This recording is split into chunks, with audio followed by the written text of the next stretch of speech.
तो बच्चों बात करते हैं आज की क्लास। आज हम लोग स्पीड ऑफ साउंड निकालेंगे, ठीक है। स्पीड ऑफ साउंड के बारे में सबसे पहले जिन्होंने बताया था वो थे न्यूटन जी। आपको मैं बताता हूँ, जो न्यूटन जी थे सिर्फ साउंड के बारे में नहीं, लाइट के बारे में भी बताया था, लेकिन लाइट की स्पीड के बारे में नहीं बताया था।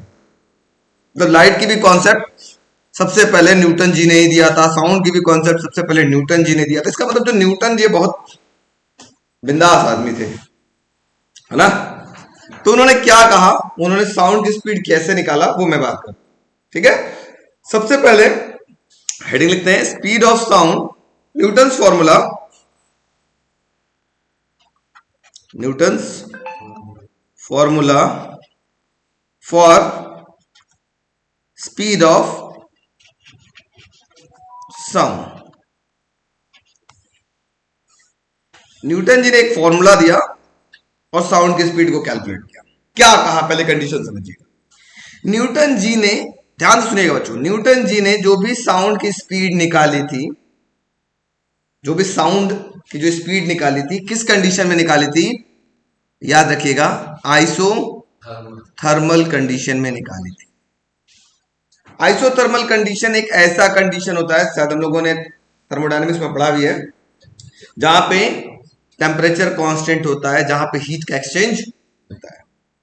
हीट का एक्सचेंज होता है, जैसे एक ग्लास में पानी रख देते थे, गर्म पानी रखते थे, कुछ देर बाद वो पानी ठंडा हो जाता था, भले ही ग्लास को बंद कर दे, पैक करके रख दे, पानी ठंडा हो जाता था ना।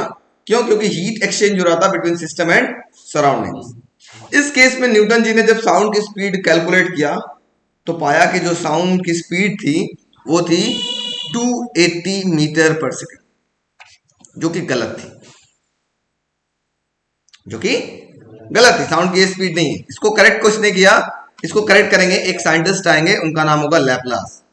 तो कभी भी आपके पास क्वेश्चन आता है एग्जाम में, ये कंफर्म आएगा न्यूटन्स फॉर्मूला को आप पता लगाइए स्पीड ऑफ साउंड, और उनको कैसे करेक्ट किया लैपलास ने, ठीक है। उनके करेक्शन में बात करेंगे। तो न्यूटन जी ने किस कंडीशन में आपके पास साउंड की स्पीड निकाली थी, आइसोथर्मल कंडीशन में। लैपलास जी किस कंडीशन में आपके पास साउंड की स्पीड निकालेंगे, एडियाबेटिक कंडीशन में। शायद आप लोग को याद होगा एडियाबेटिक कंडीशन क्या था, एडियाबेटिक प्रोसेस क्या था, एक ऐसे प्रोसेस जिसमें हीट का एक्सचेंज नहीं होता था। जैसे वो दिखाया था थर्मोस्टील आता है, वो मिल्टन का बॉटल जो आता है, अंदर का हीट अंदर ही रहेगा, बाहर का हीट बाहर रहेगा, अंदर बाहर का हीट आपस में एक्सचेंज नहीं होता था, ठीक है। और जब इस कंडीशन में उन्होंने साउंड की स्पीड निकाली तो पाया कि जो साउंड की स्पीड मिला वो था 331.3 मीटर पर सेकेंड।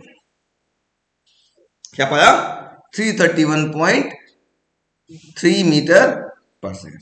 अब कैसे कैलकुलेट किया ये भी बात करेंगे हम, ठीक है। चलिए अब इनको कैसे कैलकुलेट करना होगा। बच्चों हम लोगों ने पीछे पढ़ा था, शायद याद होगा, मैं एक तरफ बात करता हूं न्यूटन्स फॉर्मूला और एक तरफ बात करता हूं लैपलास करेक्शन, है ना। दोनों एकदम एक जैसे हैं, देखने में एकदम भाई भाई, समझ में आसानी से आ जाएगा कि एक तरफ न्यूटन्स फॉर्मूला करता हूं और दूसरी तरफ लैपलास करेक्शन करता हूं, ठीक है।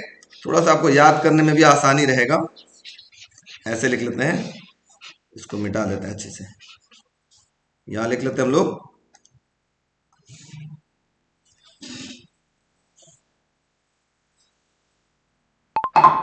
Newton's formula for speed of sound.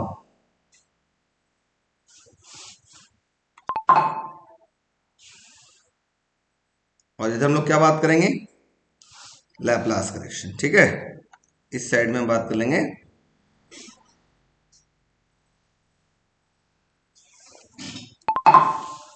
Laplace correction for speed of sound.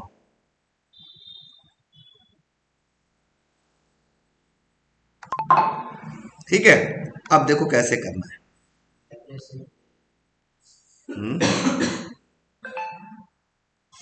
सही नहीं हो तो सही कर दिया जाएगा, सही तो है, क्या दिक्कत है, उसका एल कैपिटल कर लो बस, और क्या है, ठीक है।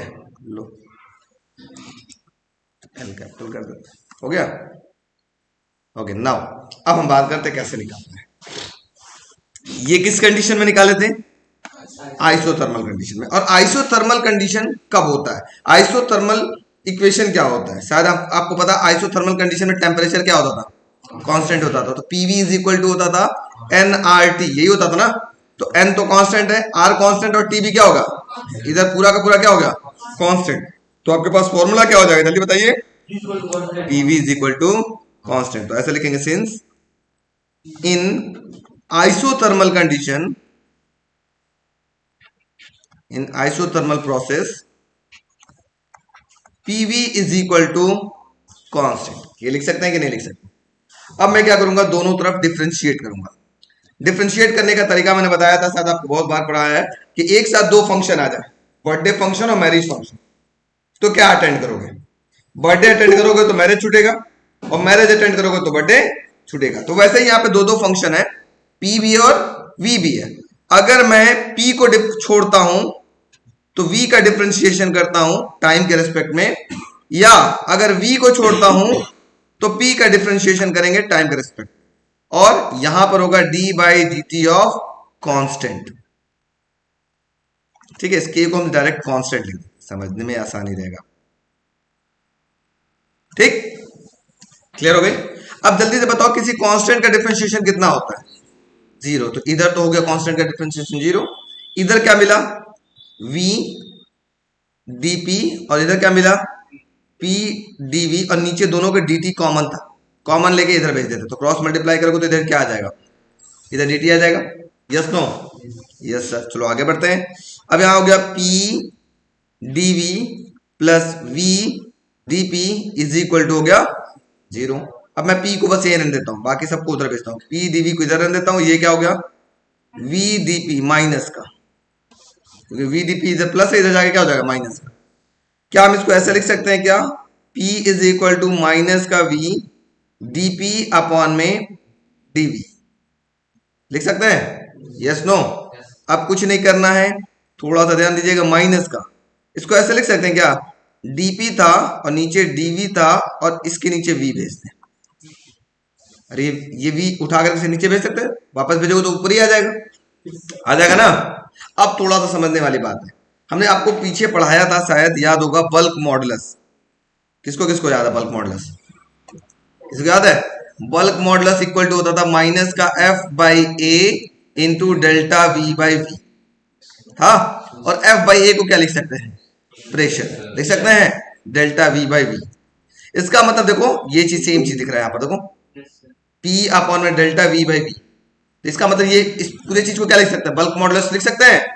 तो ये कहलाएगा आपके पास के आइसो, आइसो मतलब आइसोथर्मल प्रोसेस का बल्क मॉडुलस। ठीक है, अब अभी हम लोगों ने कल एक फॉर्मूला बनाया था, फॉर्मूला डिराइव किया था स्पीड ऑफ लॉन्गिट्यूडनल वेव, जिसकी वैल्यू आई थी, शायद आपको याद होगा, सिंस वी नो दैट, क्या आया था, सबको याद है, जल्दी बताइए, v इज इक्वल टू था अंडर रूट के अंदर, अंडर रूट के अंदर k by rho, k by rho. तो k की जगह हम यहां लिख सकते हैं k आइसो, आइसो मतलब आइसोथर्मल का, आइसोथर्मल कंडीशन का k। ठीक है, अब जल्दी से बताओ, इस k आइसो की जगह क्या लिख सकते हो, p लिख सकते हो क्या, लिख सकते हो कि नहीं, तो हो जाएगा अंडर रूट के अंदर p बाई रो, लिख सकते हैं। अब जल्दी से बताओ कि एटमॉस्फेरिक प्रेशर की वैल्यू कितनी होती है, 1 atm, और 1 atm की वैल्यू कितनी होती है, 1.013 into 10 to the power 5 pascal. उसी तरीके से डेंसिटी ऑफ एयर कितना होता है, ये होता है 1.293 kg पर मीटर क्यूब होता है।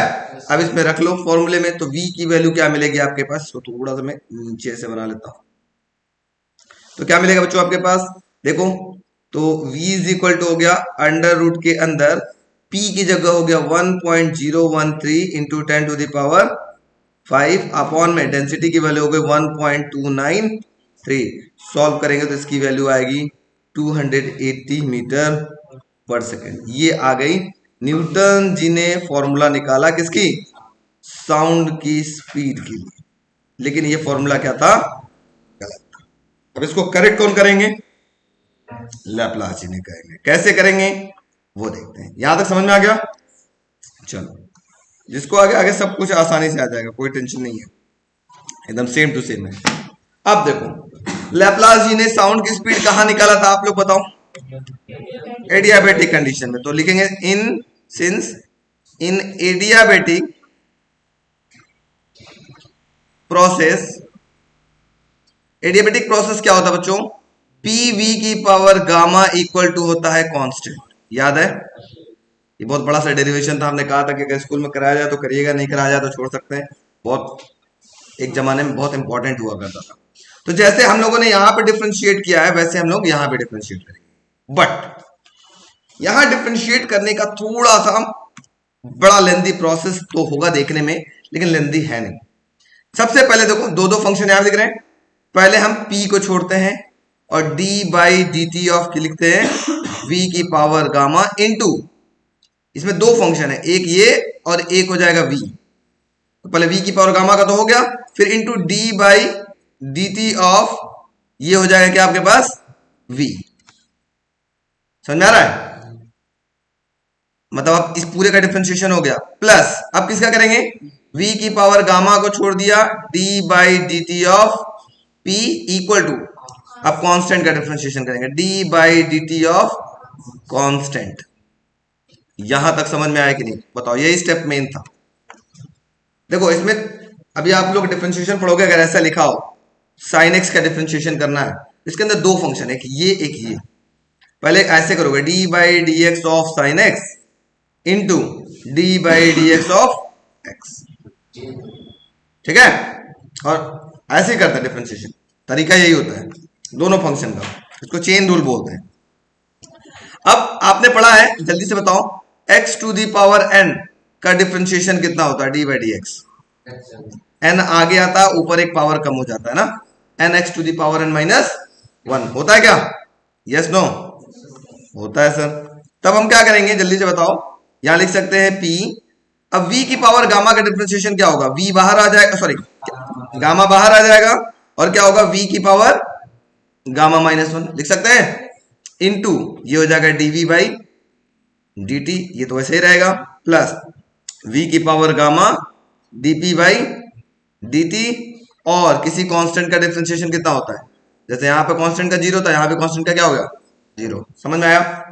अब यहां भी क्या करेंगे, dt कॉमन लेके इधर भेज देते हैं, क्या मिलेगा जल्दी से बताओ बच्चों, ये यहां का था, ब्रैकेट यहां नहीं, ठीक है, क्लियर, ये p इसमें मल्टीप्लाई होगा, समझ में आ रहा ना। अब क्या करते हैं, वही dt कॉमन लेके इधर भेजते हैं, तो क्या मिलेगा, मिलेगा आपके पास गामा p v की power gamma minus 1 dv plus v की power gamma dp equal to 0 into D T. 0 into D T क्या हो गया 0, दोनों में से कॉमन लेके भेज दिया, क्लियर।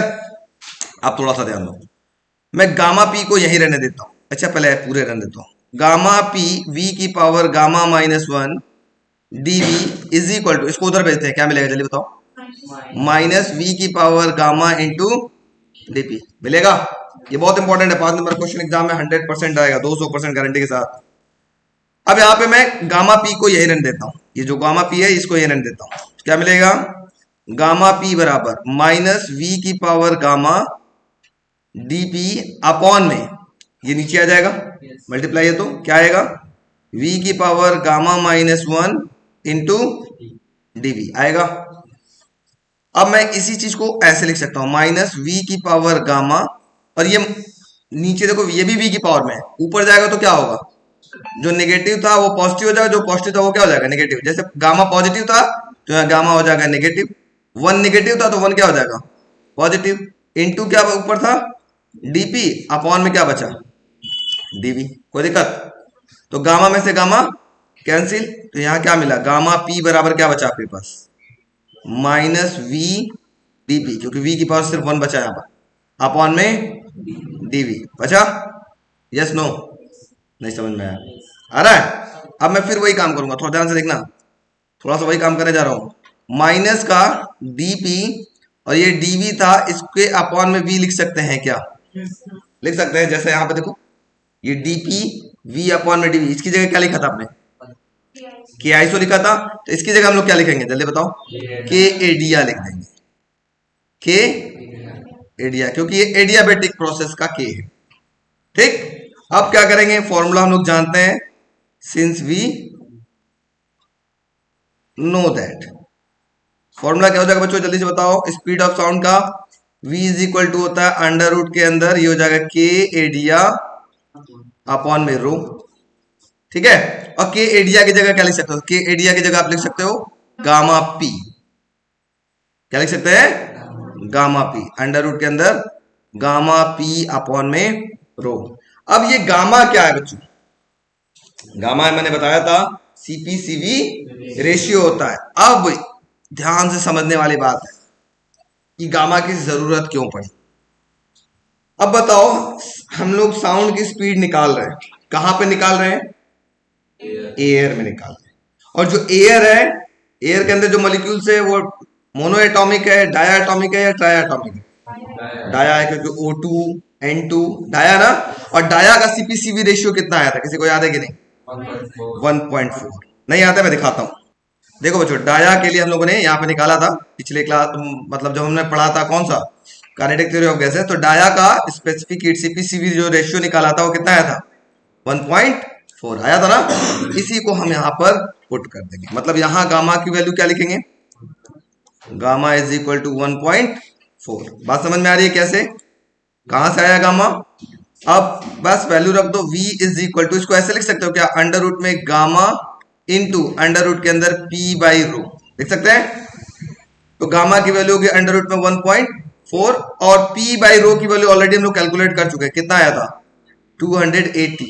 इनको सॉल्व करेंगे तो ये आएगा 331.3 मीटर पर second. This is the speed of sound in air, this is the main formula. इसी को लैप्लास जी ने बताया था। बात समझ में आ गई सबको, चलो नोट करो फटाफट जी। न्यूटन जी गलत थे, लैप्लास जी सही थे।